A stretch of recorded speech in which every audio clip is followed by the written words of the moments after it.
Okay, so my setup's a little bit different this time, and I don't have a hat on, and I got rid of the green screen. Just, it was fun. I still have it, obviously. It's a good get green screen. It's from Elgato, but I was like, yeah, no, it's kind of cheesy. It limits me. Have a little more to do with the set back here. It's almost done, but I like it. I'm probably gonna get something for that screen. It's like a laminate that you could get. I mean, it's anti-reflective. I have to look at my monitor right now to see where to point. It's anti-reflective, but you could still see the lights in it, so I'd like to make it even more anti-reflective. Why am I talking about that? I don't know. This is part 2 of the my history with gaming, and I watched the last part to know where I left off. I left off with the 16-bit era, and that was the time. I mean, I was into Mortal Kombat 2. I was in 8th grade at the time. And Donkey Kong Country, I beat the first one. I lost interest after that. Wonder why I actually lost interest, though. We'll get into that in a second. But I went through I pretended I didn't care about video games phase. I was always really into music, but I pretended like I forgot what video games were because I thought I wanted to look cool. And back then especially, now it's quite a bit different. I see it with my kids, and I see it with, it's just, there's been mostly a cultural shift where back then, if you played video games, even as a kid, your people would raise an eyebrow at you. Unless you were very young, like 10, 12. Yes, this was at the time where gaming was considered a more teenage hobby, but it really wasn't. It really wasn't. And you were seen junior high, high school, forget about it, as a dork. Now it's a totally different thing, pretty much. But you were considered a loser if you picked up a controller, even if you just did it once in a while. So I pretended that I didn't game anymore. I put my Super Nintendo in the closet, and you gotta realize too, going back to the 16-bit generation for a bit, I was all in. I had a Sega CD, never 32X, but I had a Sega CD, Sega Genesis. I had the Super Nintendo. I had everything. And I just kind of put everything in the closet and just listened to music, which I love music. Absolutely love music. But in my mind, I just had to like hide the fact that I was into gaming, which was stupid. But I didn't really game for a while, from 8th grade to 10th grade. I mean, there were some times I would play. I remember my friend Tom had Doom for the Super Nintendo, the infamous Doom port for the Super Nintendo. And I borrowed that from him and played that. But other than that, I was trying to pretend that I didn't care about video games, which I did for quite a bit. But that changed going into my sophomore year of high school for a very simple reason. I was with this guy I was friends with that I met in high school called John, and we were walking around the mall. And there was a store, kind of like what Best Buy is now. It had a few more things too that are long gone. And the store was called Lechmere. And what they had there, this was in late summer, fall of 1996. They had a Nintendo 64 demo unit, CRT TV, and they had the N64, and they had a Mario 64 playing. And someone else was playing, I believe, and they walked away, and my friend John and I went over. And I started playing Mario 64. And me trying to pretend I was too good for video games, out the window. Out the window. I never have played anything like Mario 64 up to that point. And at the time, and even to this day to a degree, the controls are antiquated in Mario 64, but they still hold up. But imagine those controls that still to a degree hold up to this day being in Mario 64, a game that I've never played anything like it before. And you have this weird trident controller, which, let's keep it real, the N64 controller kind of sucks. But it was Nintendo's first attempt at a 3D controller for 3D games, I should say. And I was like, I gotta have one of these systems. I gotta get one. This is, I don't care who thinks I'm a nerd. I'm like, if this is what games are gonna be, I'm back in. So I remember I went home and I knew I was on a mission to get a Nintendo 64, and I think it launched, I remember it was in fall,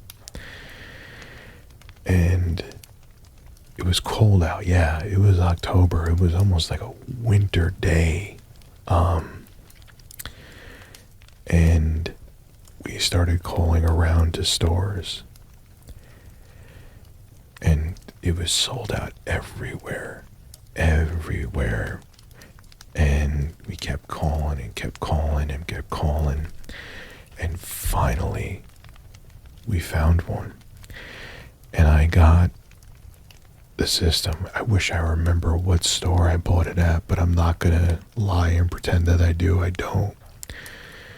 But I remember, I think I went with my dad to whatever store we got it from, and I got Mario 64, and I believe I got Pilot Wings, which I believe were the only two launch games for the Nintendo 64. And I was back into gaming just like that. That close to 2-year hiatus that I took, gone. Out the window. And I remember my friend Nick came over. He got an N64. My friend Mike got an N64. And we just, as time went on, more games got released, like Killer Instinct and stuff like that. I remember we were playing that, and then we were reading in a magazine how the tide was starting to turn, like the honeymoon period of N64s being sold out was starting to fade, and people were starting to gravitate more towards the PlayStation 1. And looking back on it now, it's kind of comical, but it's funny because it really pissed me off that the PS1 was outselling the N64 because, oddly enough, I guess I was fanboying back then, huh? And I was annoyed because it's like, alright, this system got me back into gaming. Now I made the wrong choice as to what system I chose. You know, because I was blown away by Mario 64, like I told you. And here I'm thinking that Nintendo could do no wrong with this system, even though it was cartridge-based. And you started finding out things like Square Enix was giving up, or Square at the time, excuse me, was giving up on the N64. You kept on reading third parties weren't really pushing games on the N64. But needless to say, that wasn't going to bother me too much because we ended up moving to a new house. And I remember, it was so 90s, but we had a computer area, okay? Not that they don't exist now, but, you know, you didn't have a supercomputer in your pocket. If you needed to do things like even menial things like you did on here, to go on the World Wide Web, you would go on a computer. This is going into a wild area too with technology, not just gaming. And I went on a website and I found out about Castlevania Symphony of the Night coming to PlayStation. I don't know why I said PlayStation like that, but whatever. And I lost my mind. I knew that I needed a PlayStation 1. I feel like I'm missing a part of this story because we were in an old house and I rented a PS1 there, and that was, yes, because I found out that Castlevania was coming out, so I was now obsessed with also getting a PlayStation. I'm like, if I can't beat him, join him. My Nintendo fanboyism lasted for about a month and a half. So, in the old house before we moved to the new one, I rented from Blockbuster Video. No, I'm not kidding. I rented a PlayStation, and I rented Tekken 2 and Warhawk, and I believe Tomb Raider. And I remember bringing home the PlayStation, and I'm like, yeah, I want one of these.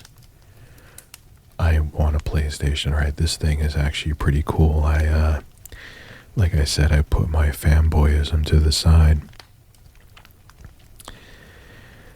So I bugged the crap out of my parents to get me a PlayStation, a PS1. I was a pain in the ass, but I did. And I bugged them and bugged them and bugged them. And this I actually remember vividly. For those of you who are my age, you'll know. I actually bought it from Media Play. I remember I could remember that store like it was yesterday. It was a weird store. It didn't really, even before it was even remotely close to closing down, it just had like a mess of stuff. It was a very unfocused franchise. I guess it's a franchise or whatever, retail outlet. And I remember seeing the DualShock PlayStation bundle behind the customer service counter of Media Play, and I bought that there. And man, that was a blast. I remember that summer. and playing Resident Evil. After I bought the PS1, I got that. Everyone told me to try Resident Evil. And even before Castlevania Symphony of the Night was released, there was a ton of other good games. And I remember playing a bunch of more Tekken. Trying to think what else I bought. I remember playing a bunch of Resident Evil 1. I never beat it.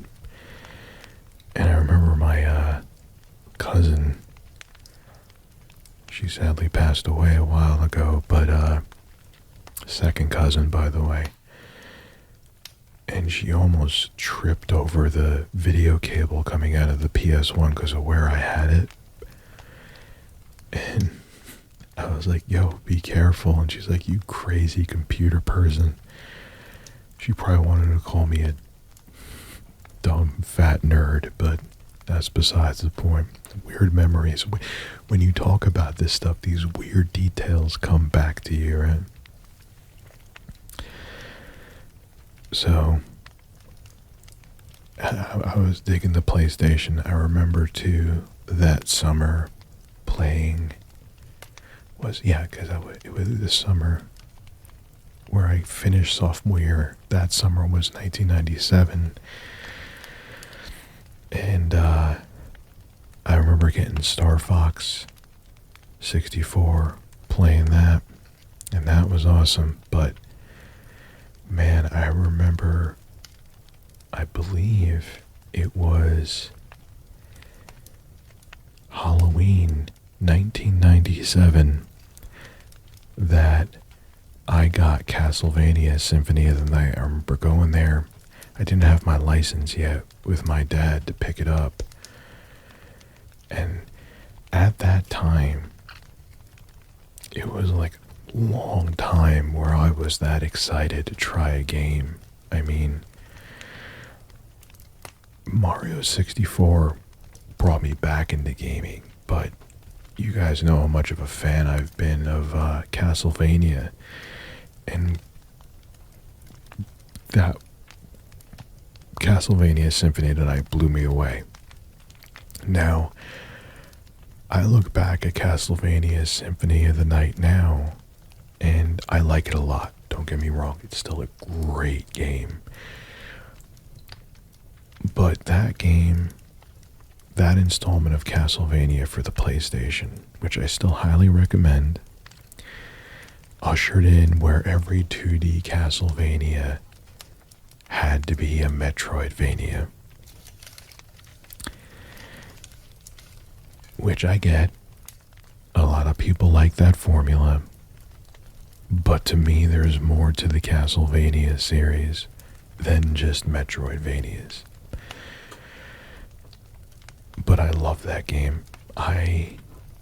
Flaws aside, and how I don't like how it brought, what direction it brought the Castlevania direction in, that was one of the few games in my life that I think I 100%ed.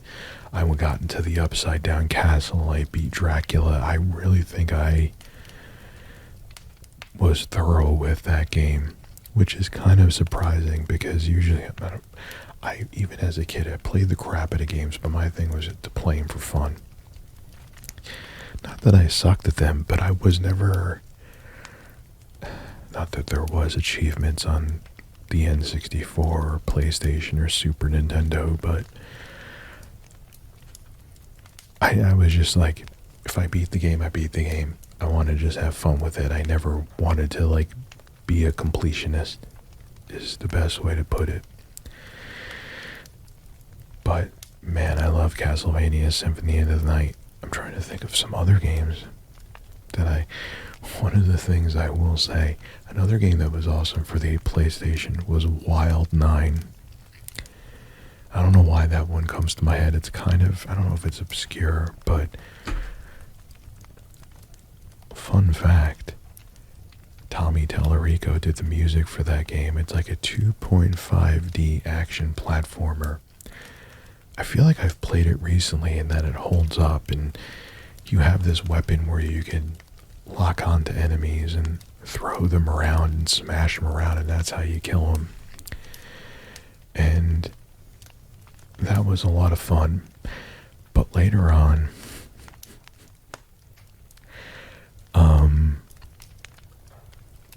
like I said, I was spoiled, right? Even as a high school kid. And it was junior year for me. That would be 1997 into 1998 was junior year for me. We got a CD-ROM burner. I was one of the first people in my school to have a CD-ROM burner as well, right? And I already figured out by looking on the internet, this is when I was still on dial-up at this point. It's wild that I was doing this. I didn't get onto broadband until 2002. And I figured out the steps to the right software to use, how to get around Sony's copy protection on PS1 games, and how to burn them. And it took a few tries, but then I finally figured out what I was reading and learning and figuring out the software, and I got it to work. I got it so the burnt games played on a PlayStation. How it worked too. There used to be like there used to be where you used to have to swap out the discs. Those still, because you couldn't make it where it would just boot from the burnt disc. And there people used to use like paper clips and stuff like that. And it was, or pieces of paper, so you could swap the discs out, but I didn't want to do that. And my friend Tim was also burning games with me too. So my dad, who, if you watch I believe I mentioned this in the other part, he was pirating Atari 2600 games. I don't condone piracy, by the way, but these are things that that happened, and this is my history with video games. So my dad made it where you used to have this thing in the serial port of the PlayStation 1 action replay. And what he did, instead of having to worry about having like a piece of paper where where the disc drawer was on the PS1, you wouldn't have to have a piece of paper holding the button down. You could just flick this switch, and it would bypass where the door would close on the CD drawer would close on the PS1, or lid, I should say, and just make it think that it was still closed, so you didn't have to use like a piece of paper to swap out the discs. It would just be, you put one disc in, it would boot from that. You would have the action replay in, so you could do this swap. Because the switch was flipped, it would still think the lid was closed, so you would just open it.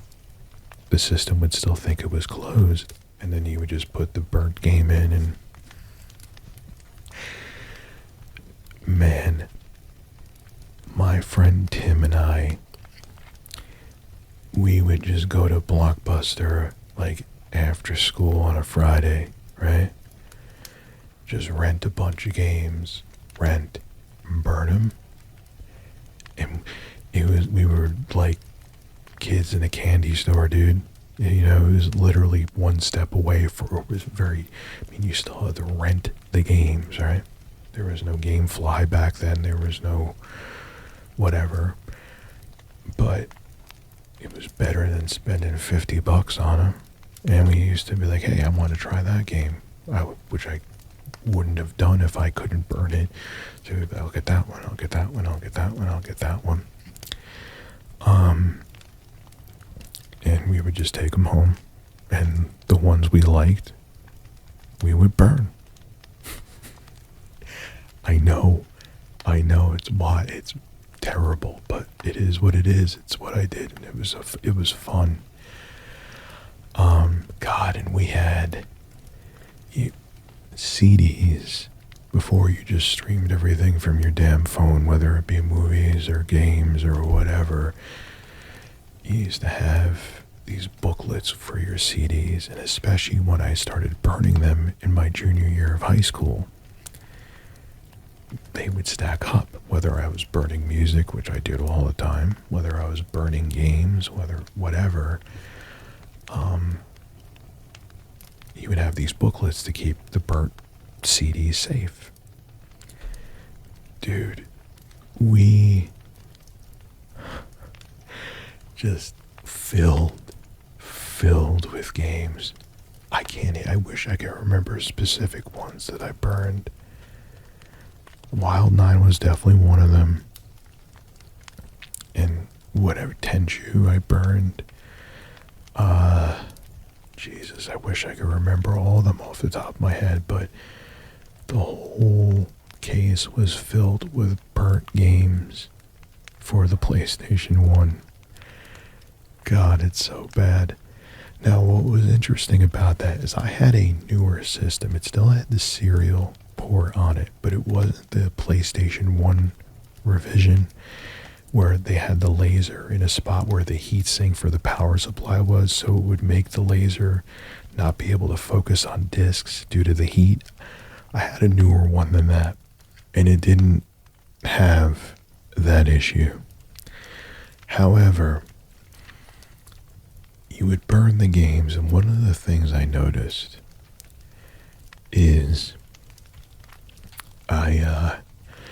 music sometimes would skip on the burnt CDs. There was nothing wrong with the burner. I don't think there was anything wrong with the PlayStation, because how I knew it wasn't my CD burner, 2X CD burner, by the way, blazing fast,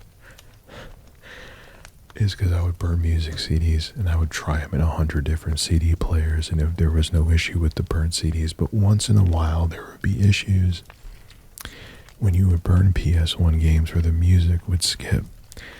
So of course, because I have OCD, I tried to replace the PS1, which I did. Was I shady and swapped the PS1s so I didn't have to pay for it?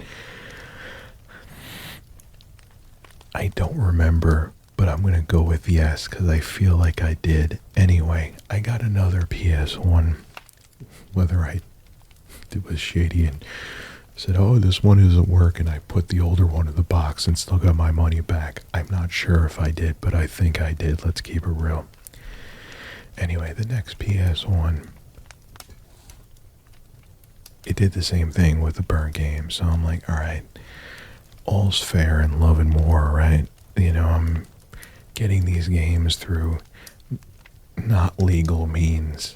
I'm sure Sony would not be happy I was going to a Blockbuster and burning PlayStation 1 games with my friend in bulk.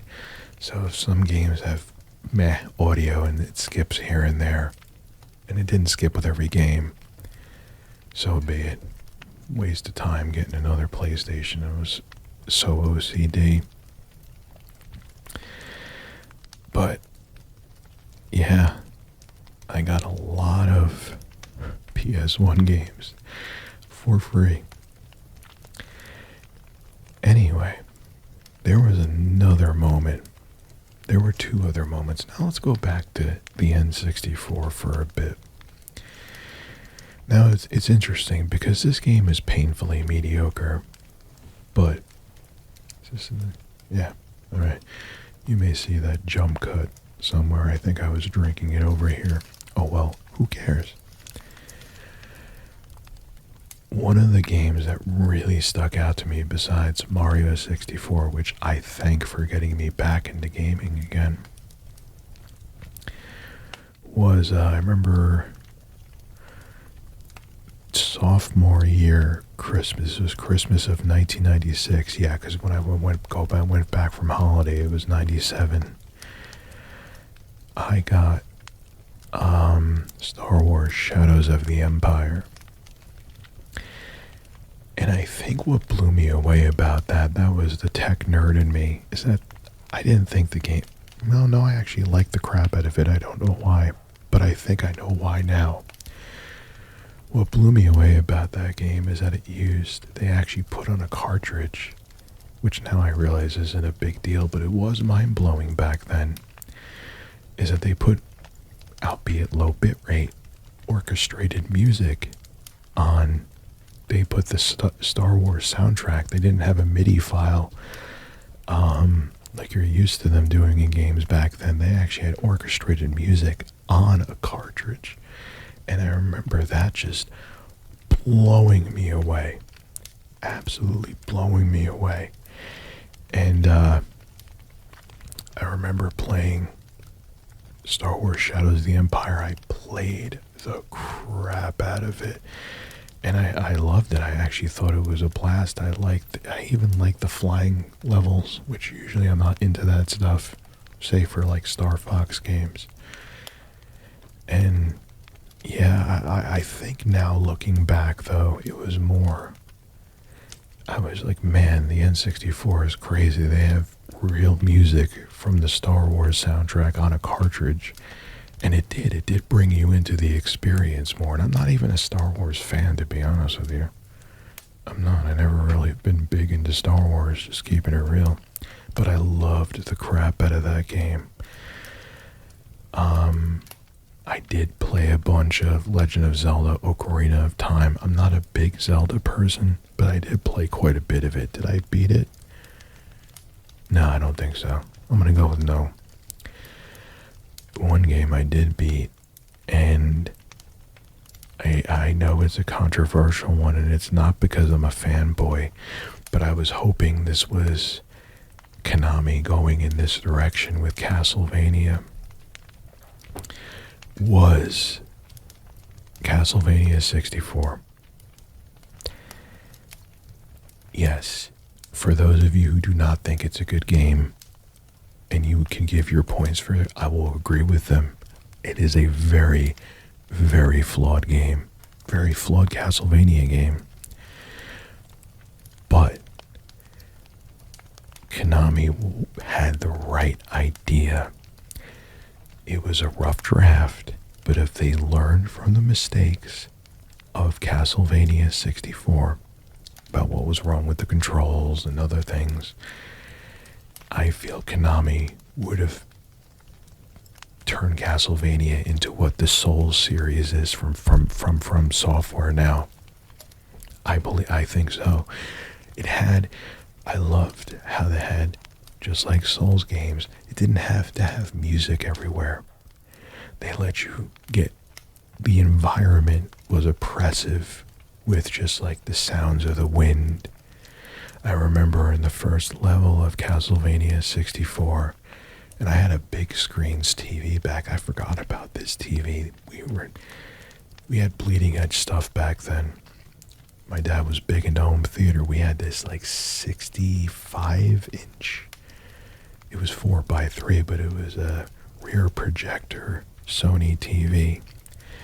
And I remember playing, it had front composite video input, so you could just plug in whatever you wanted to, or hit a button, open up, plug it out in front.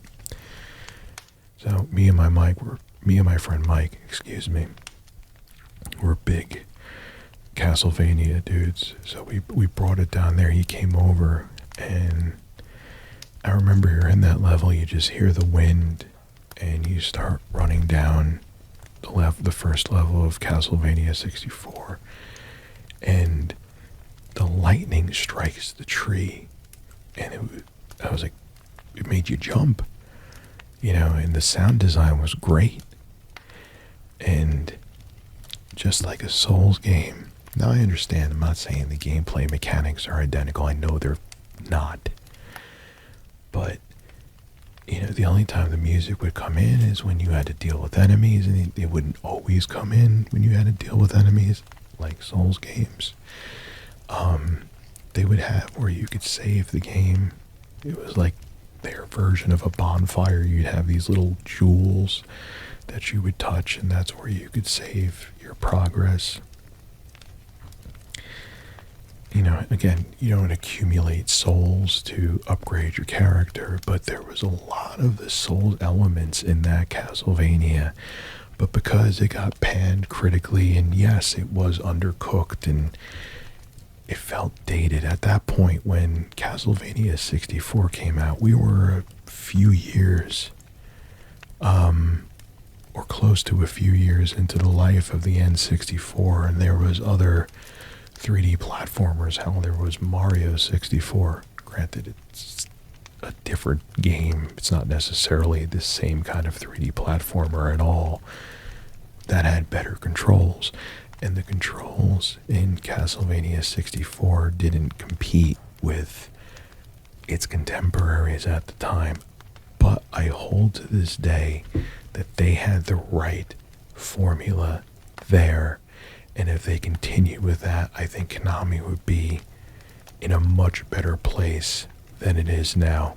Now I'm kind of going out of order, but this is another amazing game. See, that's the thing about the N64, is that, sure, Nintendo made a lot of mistakes and they were outsold by Sony with the PS1 at least like 5 times over. What did the PlayStation 1 do? Well over 100 million units. And the N64, I don't know the exact numbers, but the games that were really good for the N64, where they properly utilized the hardware and worked within its limitations well, which usually Nintendo did the best with that, and Rare, obvious. Oh, let me talk about GoldenEye for a bit too. But there was Wave Race 64. Wave Race 64, and I'm not a big racing game guy. That was addicting though. I know that there was trickery. You can actually watch a Digital Foundry video where they talk about the water physics in Wave Race 64, but there was no other racing game I've ever played like it. There was some, Jet Moto, I think, for PS1, but it was not on the same level. I tried Jet Moto. Ain't the same thing. Wave Race 64 with the water physics and how bright and colorful and beautiful the levels were. It was just a racing game on another level with the jet skis and having to deal with the physics of the water.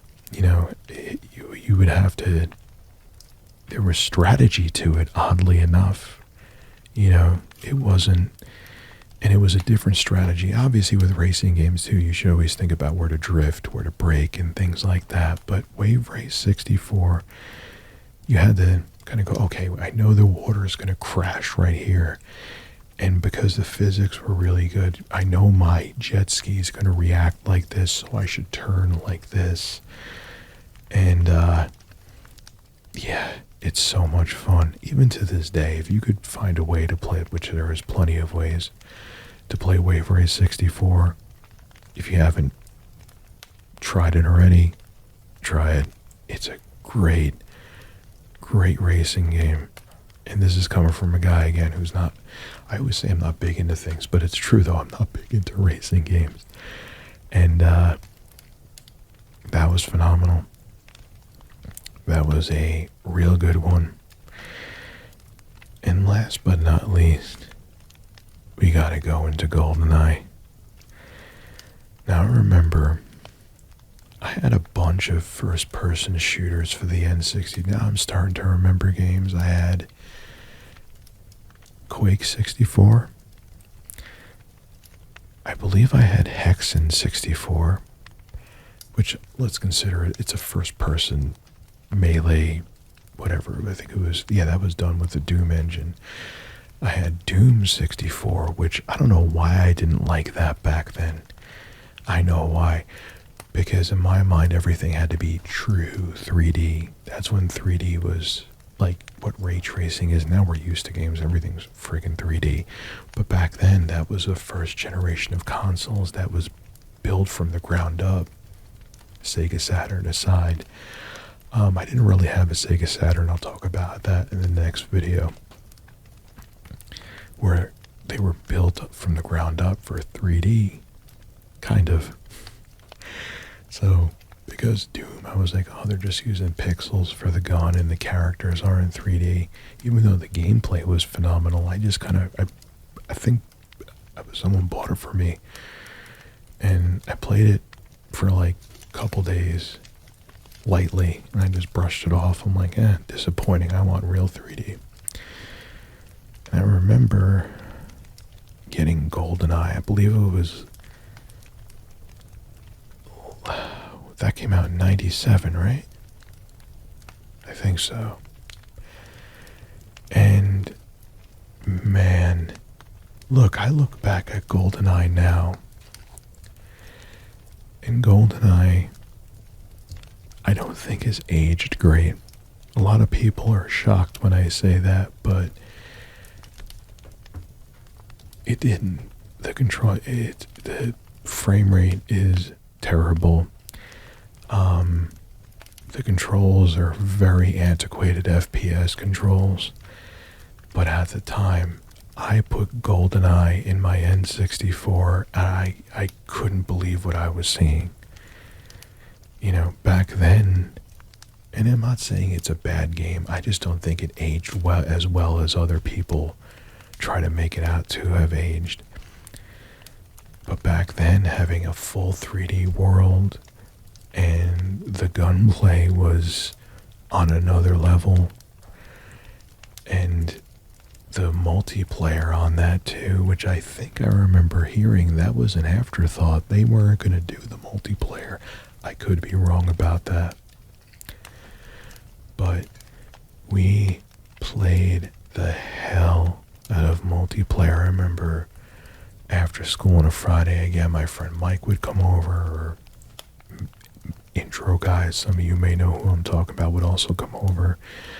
My mom, her friend, her two daughters would come up, and we would play GoldenEye multiplayer for ungodly hours till like the wee hours of the morning. And those are great memories, man. That I remember well. You don't get times like that anymore. I know I'm going to sound like a real old man right now, but you don't. Everyone's playing their games, over the internet. It was a different thing to, have people there and have the reactions in real time.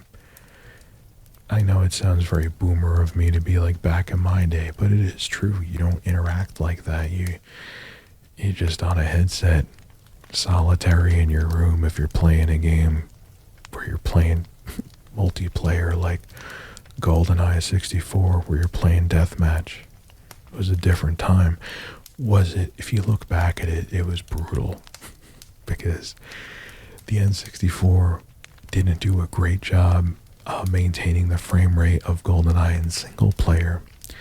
Then you were asking the system to render 4 different screens if you had 4 different people playing deathmatch together. Yeah, but nonetheless, it was still an amazing time. I know I beat GoldenEye multiple times, and I absolutely loved it. That was my favorite first-person shooter. But now going back, Doom 64 holds up way better. It just does. So, I'm sure if I racked my brain, which I already did for this video, that I could bring up other memories. But that was an interesting time.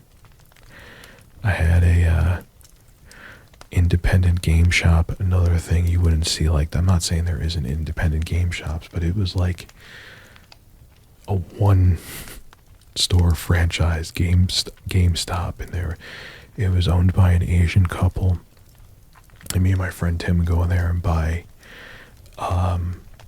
like memory cards for the PS1 games, for the PS1 and 64. God, I remember the people that work there too, like it was yesterday. It's interesting, like I said, you make these videos, and I know I said this in the last one, and I'll probably end with this too. It's like opening up a yearbook. You see a picture, you see a face, or you see an object, and it just opens up pathways to memories, to places you've been that you haven't thought about in years or even decades, or people you haven't thought about in years or even decades, and it kind of gives you a flashback, and you're like, man, time moves quick. This is Tech25 ASMR signing out. I guess I'll still use the sign out outro. There'll be a part 3 to this. We'll go into the 6th generation. I have some interesting things to say about that. Shout out to Bob Laveri for making this ASMR video possible. That's a man right there. Have a good one, everybody.